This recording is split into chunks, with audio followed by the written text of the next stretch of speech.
এতে মহানগর সেক্রেটারি নুরুল ইসলাম বুলবুল সহ 4 জন গুলিবিদ্ধ হয়েছে বলে দলের পক্ষ থেকে দাবি করা হয়েছে।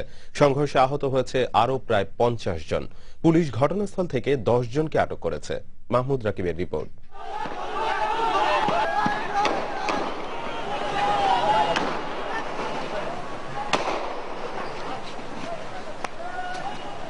জামায়াত শিবির কর্মীদের সঙ্গে পুলিশের ব্যাপক সংঘর্ষে এভাবেই রামপুরে মালিবাগ এলাকার রণক্ষেত্রে পরিণত হয়।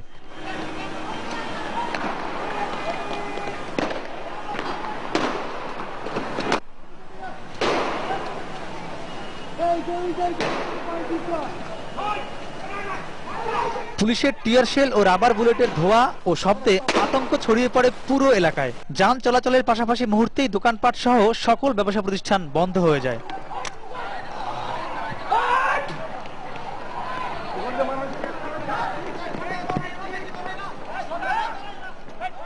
পুলিশ ঘটনাস্থল থেকে 10 জনকে আটক করেছে। পুলিশের পক্ষ থেকে দাবি করা হয়েছে, পরিস্থিতি নিয়ন্ত্রণে আনতেই অ্যাকশনে যেতে বাধ্য হন তারা।